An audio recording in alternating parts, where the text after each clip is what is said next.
El hombre aprende a cada momento y eso hace la vida posible. Estás entrando al territorio del saber. Estás en Saber Sin Fin.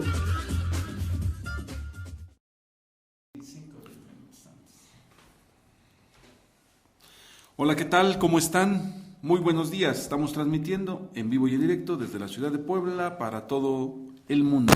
9 de abril del año 2013 y lo estamos haciendo a través de sabersinfin.com y corporacionimanente.com.mx, que a través de La Intensa, Cantares de México, A2 Radio y con su trayectoria internacional hace posible que estemos ante usted.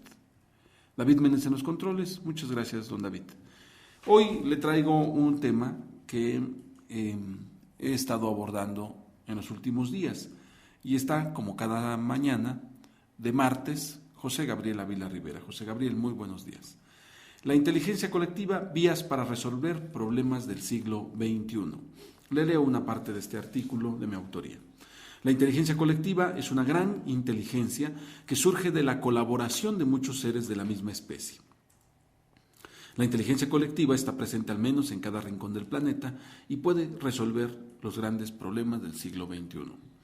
Existe una inteligencia en la naturaleza que se automodifica y se manifiesta en todos los ecosistemas. Por ejemplo, la biomímesis o biomimética, de bios, vida, y mímesis, imitar, es la ciencia que estudia la naturaleza para desprender conocimientos que pueden traducirse en tecnología aplicable a la solución de problemas humanos. Posteriormente en este artículo se habla de la etnosfera y los estudios de Wade Davis, pasando, por supuesto, por las investigaciones etológicas de investigadores como Konrad Lorenz, Sir David Attenborough, Nicholas Tinbergen, entre otros.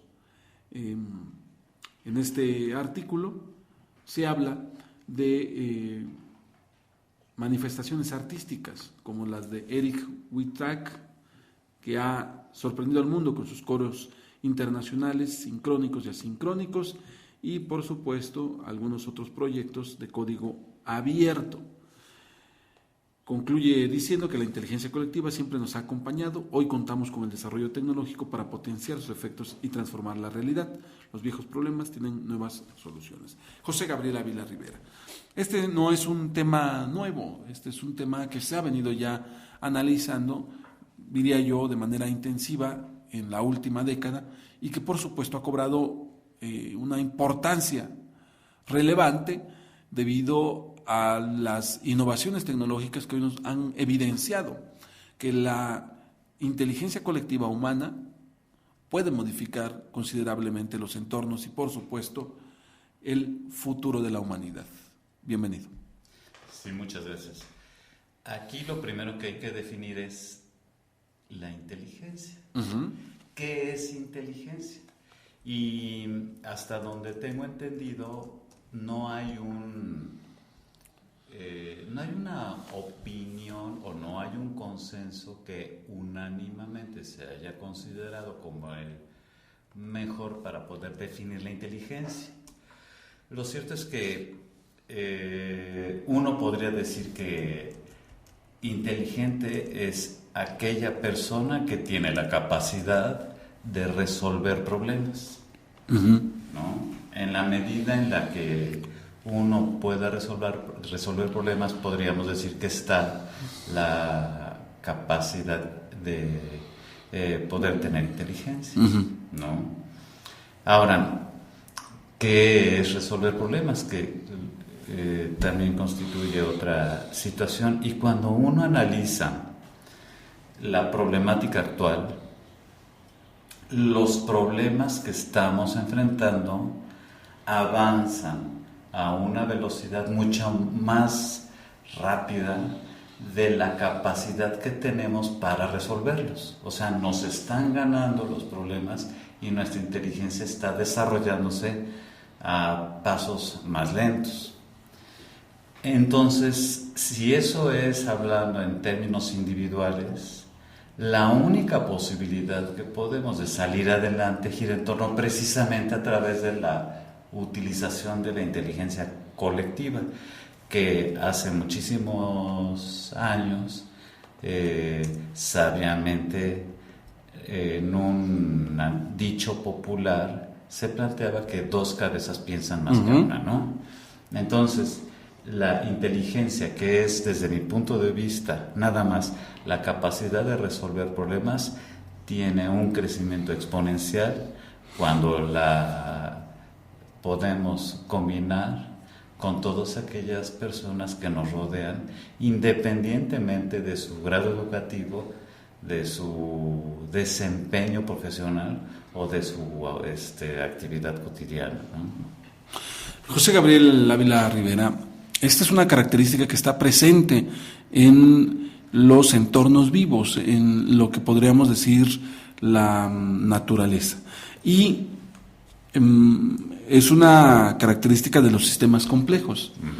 Es decir, hoy nosotros sabemos esto a partir de estudiar, por ejemplo, algunas especies animales. Los etólogos han encontrado que la forma como se desplazan algunas aves para optimizar energía, para poder cortar mejor las ráfagas de viento, está en función a cómo grupalmente van tomando figuras simétricas de punta. Por ejemplo, en este momento pienso en los gansos, ¿sí?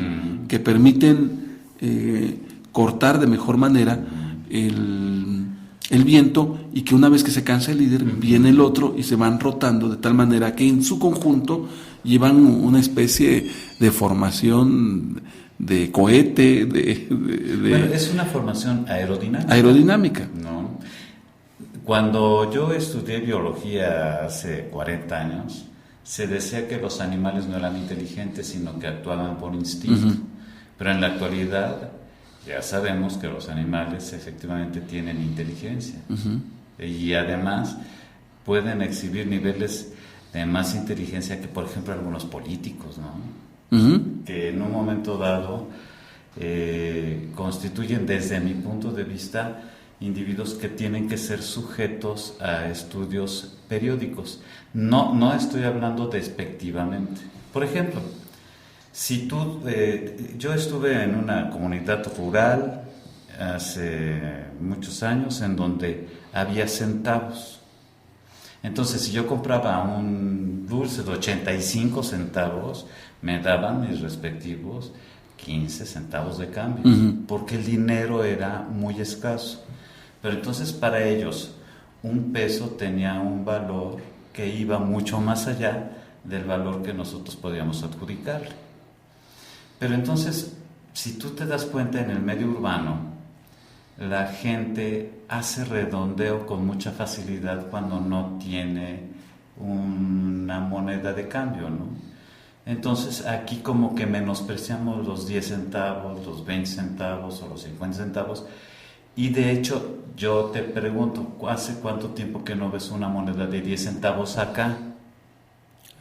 Pues sí, a menos que te la encuentres tirada en el... Y hasta esas luego mucha gente las desprecia, ¿no? Pero entonces para ti esos 10 centavos tienen otro valor, porque si tú tuvieras 100 pesos, un peso apenas representa el 1% de esos 100 pesos, ¿no? Pero si tienes 1,000 pesos, ese peso tiene un valor menor. ¿Por qué? Pues porque representan el 1000% de lo que tú tienes. Entonces, en la medida en la que tú vas teniendo una mayor cantidad de dinero, las cantidades pequeñas van perdiendo diferencias, de modo que una persona que tiene 10 millones de pesos no encuentra una diferencia entre 1 y 100 pesos. Es mínima, no hay diferencia. O entre 500 pesos y 1 peso. ¿Por qué? Pues porque tiene 10 millones. Ahora, ¿cuánto dinero maneja el gobierno? Si la otra vez estábamos planteando que en Estados Unidos se habían hecho una inversión de 100 millones de dólares para investigación en el cerebro. Así es. Y aquí habían hecho una inversión en la delincuencia de 25,000 millones.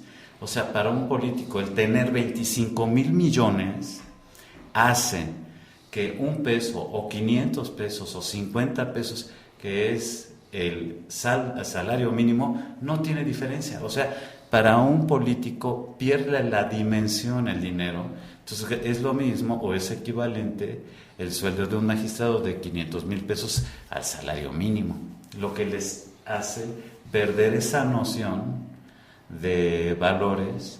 Y entonces dicen, sí, hay pobreza extrema, pero no dimensionan la pobreza extrema por las grandes cantidades de dinero que manejan. Y eso es una patología que debe estudiarse. ¿Por qué? Porque va en contra de la inteligencia. Uh-huh. ¿Sí me explicó? Sí, y entonces cuando perdemos esta sensibilidad ante la realidad, pues surge, por otro lado, diría yo, una ceguera colectiva. Claro, y entonces rompe con la inteligencia colectiva. ¿Sí me explicó? Esa es una cuestión que debería forzosamente investigarse. Sí. Vaya, por ejemplo, yo no tengo problemas de que en un momento dado, si un paciente me dice, oiga, usted está enfermo mentalmente y necesita una evaluación psicológica, sí, claro, voy con el psiquiatra. Sí. No, porque la patología mental muchas veces no es detectada por quien la padece. Yo no tengo inconveniente en ir a evaluarme psiquiátricamente, ¿no? Uh-huh. ¿Por qué los políticos no? O sea, ¿qué problema hay? ¿Y cómo podríamos en un momento dado establecer estrategias para que se sensibilicen un poco y vean qué es lo que está sucediendo actualmente en esta condición en la que el país se está deshaciendo a pedazos? Oye, acaban de subir la gasolina. Bueno, eso ya viene desde los últimos años. Pero es impresionante. O sea, cuando uno oye gasolinazo, tiembla porque ya se sabe que todo va a subir. Pero para los políticos, ¿cuánto es uno? Son 10 centavos, 5 centavos, 1 centavo, 2 centavos. Pierden la noción de la realidad. Pero si ese centavo lo multiplicamos por los millones de gasolina que se consumen cotidianamente, las cantidades de dinero son demenciales. Pero para ellos no existe una diferencia entre 100 millones y un peso. No sé si me explique. Ok, entonces aquí estamos hablando de una ceguera de determinado grupo social, de determinado grupo político. Sí. Ahora, esto no es una cuestión de descalificación. No. O sea, estamos. Pero ¿cómo lo retomamos en función con el tema central de esta mañana? Ellos deben entender que para sacar adelante el país necesitamos una inteligencia colectiva. Pero para generar esa inteligencia colectiva, ellos son los primeros que deben sujetarse a estudios serios que permitan evaluar su inteligencia para poder transmitirla a la colectividad si en un momento dado están padeciendo algún tipo de patología, ¿no? O sea, yo no puedo fomentar que la gente tire la basura en su lugar si yo no la tiro. O sea, yo no puedo establecer que la gente se someta a un proceso de austeridad si yo gubernamentalmente no establezco una austeridad republicana, ¿no? Y esto gira precisamente alrededor de la lógica y de la inteligencia que deben de tener primero como individuos, luego como grupo que está en las cámaras, tanto de senadores como de diputados, que esos son los menos. En realidad aquí yo creo que si uno hiciera un recorte presupuestal del salario de diputados y de senadores, eso sería como hacer una liposucción del dedo meñique, ¿no? Uh-huh. El problema es, por ejemplo, lo que consume de dinero el Poder Judicial, los magistrados, la Presidencia de la República, ¿no? Uh-huh. Ellos son los que en un momento dado deben establecer procesos de austeridad que sean lo suficientemente efectivos como para poder ir condicionando una derrama económica hacia los demás grupos sociales. Fíjate que volviendo al punto de la inteligencia colectiva, esta se ha evidenciado a partir de las redes sociales, y no me estoy refiriendo necesariamente a Facebook, a Twitter, en fin, los que usted ya conoce, sino a los mecanismos de colaboración sincrónica o asincrónica que pueden establecer individuos desde cualquier parte del mundo para un propósito específico. Así que esa es una maravilla y ya la trataron, o sea, ya en la Cámara de Diputados trataron de echar abajo a través de, ¿cómo se llamaba esta ley? El SOPA, bueno, en Estados Unidos. Pero también la propuso Federico Dorin, que es un verdadero, ya se me va a salir una palabrota. O sea, ¿cómo es posible que quieran limitar la opción de poderse expresar a través de Internet? O sea, ese es verdaderamente un absurdo porque rompe con la inteligencia colectiva. Entonces estos mecanismos han permitido ver que empiezan a surgir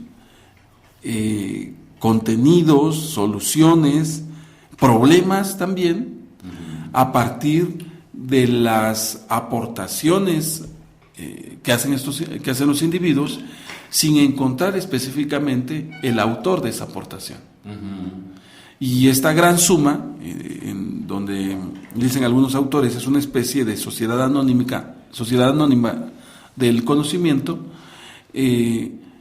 permite encontrar problemas y soluciones que no veíamos hasta hace algún tiempo. Y creo que en los últimos años hemos visto algunas manifestaciones políticas al respecto.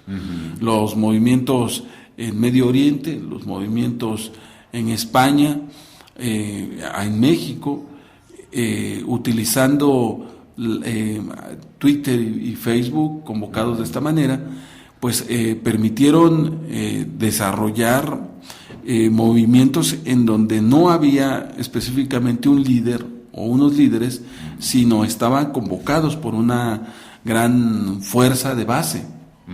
¿Cómo ves esto?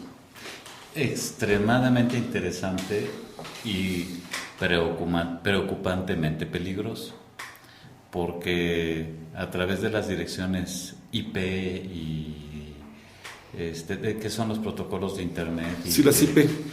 Los protocolos de Internet, Internet Protocols, es fácil identificar la dirección de una computadora y obviamente eso hace de una persona alguien vulnerable, ¿no? Porque si uno promueve algo, no sé, divulga algo, se puede identificar con mucha precisión. Ahora, aquí la cuestión es en qué medida se puede utilizar positivamente y en qué medida estamos siendo vigilados por la policía cibernética, ¿no? Que es impresionante, ¿no? Yo que constantemente busco información, no han sido raros los momentos en los que recibo algún mensaje sospechoso de que estoy siendo vigilado por la policía cibernética. Por ejemplo, no le he revisado, tú la otra vez me decías que habías visto algo del blog del narco. Si tú le pones blog del narco, la policía cibernética de inmediato, ¡pum!, te detecta. Y si tú entras 10 veces por día a la página del blog del narco, automáticamente te van a hacer un seguimiento. Si haces un ingreso ocasional, aunque te detectan, no te van a hacer seguimiento. Pero si hablamos, por ejemplo, las veces que yo escriba Enrique Peña Nieto, obviamente, ¡pum!, la policía cibernética de inmediato te tiene identificado. Y si a través de esto, por ejemplo, ayer estaba leyendo una serie de artículos en donde hablan de las 10 pifias de Enrique Peña Nieto, que últimamente se puso de moda por... Sí, la capital de Veracruz. La capital de Veracruz. Y vaya, en ese momento uno sabe ya de antemano que va a estar siendo vigilado. Ahora, a mí lo que menos me importa es si recuerda o no recuerda la capital de Veracruz, pero el problema es que en qué medida me pueden estar haciendo un seguimiento si yo busco estar estableciendo un proceso de crítica, incluso crítica malsana, ¿no? Pero es peligroso. Ahora, ventajas, esa capacidad que tenemos de organización. Por ejemplo, Abbas, que es una organización mundial que promueve muchas cosas positivas, no sé si tenga un impacto social importante, pero sí de divulgación, que a través de artículos nos pueden permitir saber qué es lo que está pasando en el mundo, ¿no? No, me comentaba Alejandro Rivera, el vulcanólogo, que tiene una hija oceanógrafa, ¿sí? Y de repente va a la mitad del Pacífico y se encuentra una isla más o menos de unos 10 kilómetros de diámetro, o 10 kilómetros de diámetro, pero isla de basura a la mitad del Pacífico.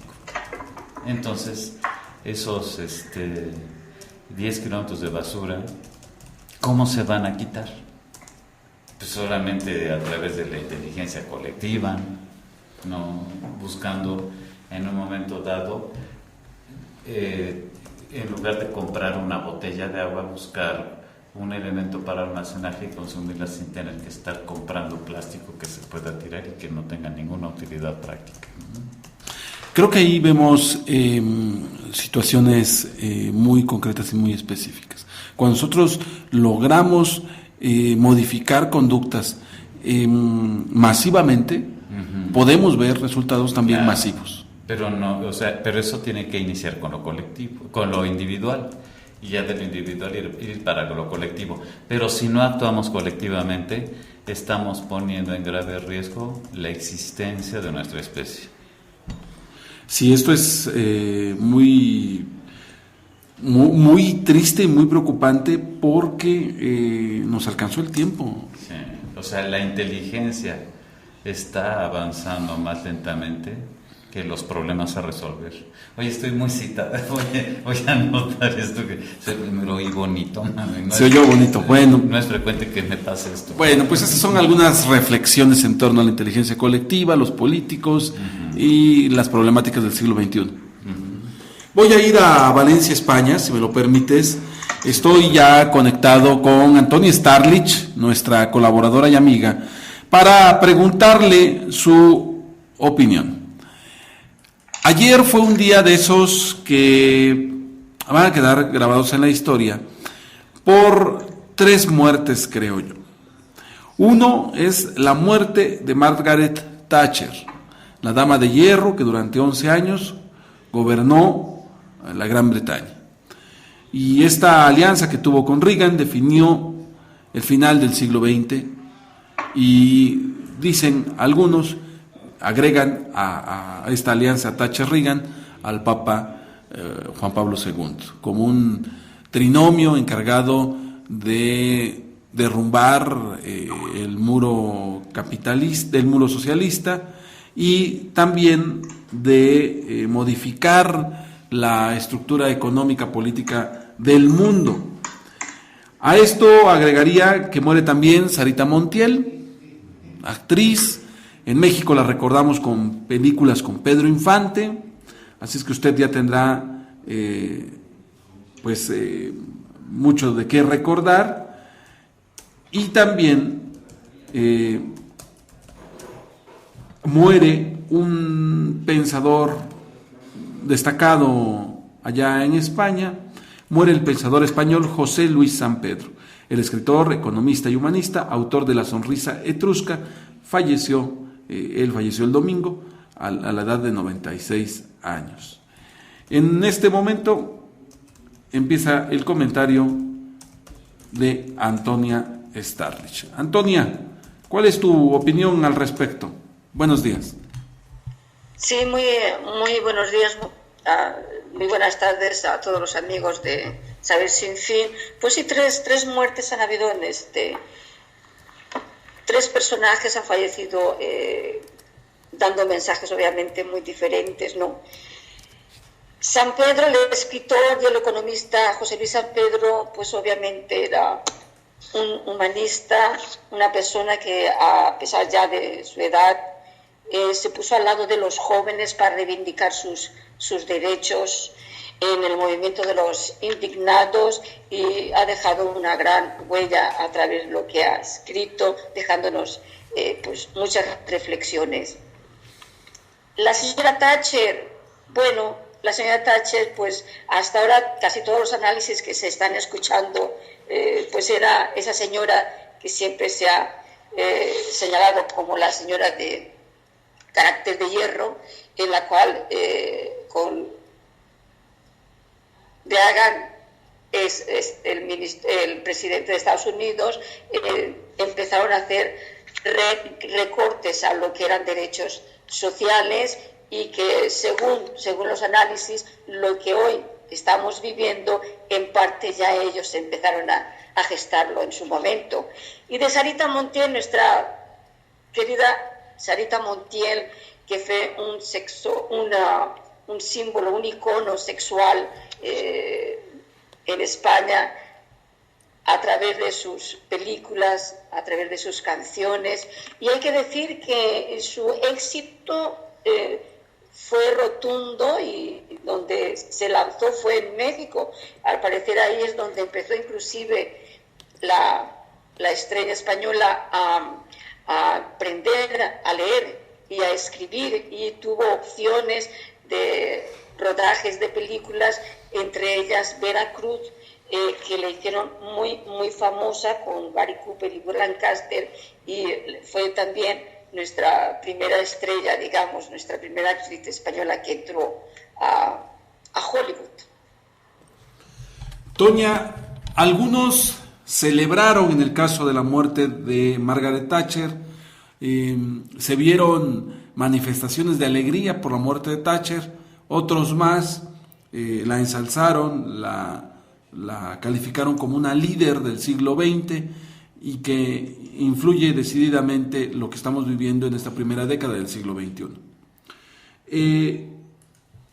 Independientemente de las posturas políticas de Margaret Thatcher, yo creo que ella se encumbra como una líder de lo que pueden hacer las mujeres, de hasta dónde puede llegar el sexo femenino, y la heredera, yo diría, hoy día es Merkel, Angela Merkel. ¿Cuál es tu opinión al respecto de esto? Pues sí, parece ser que tildan a Merkel como la sucesora de la mujer de hierro que fue Thatcher. Lo que habría que saber es si Merkel es aún más de hierro, que más insensible ante los aspectos sociales que fue Margaret Thatcher. Pues la verdad, tal como está la situación, a lo mejor pudiera ser, ¿no?, que es una extensión, una continuación de Thatcher, y esperemos que esto cambie. Y lamentablemente, pues hay que constatar que inclusive cuando la mujer tiene el poder de poder cambiar muchas situaciones, se hace insensible también como el hombre, sobre todo en los aspectos de mandar, ¿no?, de estar dirigiendo un país, como constatamos en su época con Thatcher y ahora con Merkel. ¿Por qué? Pues la verdad sería, yo creo que es una pregunta que habría que indagar, el por qué se hace tan insensible, teniendo el mando, pudiendo en esos momentos experimentar que puede haber otra forma de hacer política, otra forma de vivir, ¿no?, en convivencia a nivel internacional y en su propio país. Pero pues ahí está el por qué se hace tan insensible una mujer cuando tiene el poder de esas características. Muy bien, Antonia, te agradezco tu breve comentario de esta mañana. Si te parece, mañana en algún enlace seguimos analizando esto que marcó los finales del siglo XX y lo que llevamos del siglo XXI. Muchas gracias, Toña. Gracias a ustedes. Buenas tardes. José Gabriel Ávila Rivera, son casi las 9 de la mañana, ya se escucha, ya se oye voces y sentimientos de Puebla. Juan Carlos Trejo, ya lo oigo por aquí, con ese pasito que aprendió en el carnaval de Xonacatepec y de Xonaca también, ese pasito que lo está haciendo conocido dentro de las cuadrillas, ya lo viene haciendo para llegar a voces y sentimientos de Puebla. En 2 minutos entramos con él. José Gabriel Ávila Rivera, ¿qué te deja, qué te llevas de este programa? Creo que coincido con Antonio Starlich en la cuestión de necesidad de que todos los políticos sean sujetos de estudios psicológicos y psicométricos para poder establecer cuál es realmente su nivel de humanismo. La salud mental, ya. Su salud mental. ¿no? Un saludo a Gisela. A ella le da miedo que hable de políticos. Y además luego soy duro en el periódico. ¿Le da miedo? ¿Por qué? Sí, pues porque en un momento dado conoce políticos que son insensibles, y en su insensibilidad, al no aceptar una crítica, pueden establecer procesos de... Ya no sigas diciendo entonces eso, que la sigas preocupando. No, un saludo a Gisela, como siempre, desde aquí, desde estos micrófonos. Gracias a don David Méndez. Juan Carlos Trejo, le digo, ya viene con ese pasito que aprendió ahí en el carnaval de Xonaca y Xonacatepec. Nos vamos y regresamos con Voces y Sentimientos de Puebla. Abel Pérez Rojas le agradece el favor de su atención. Hasta entonces. Aquí concluye nuestro programa de hoy y se inicia la búsqueda del siguiente.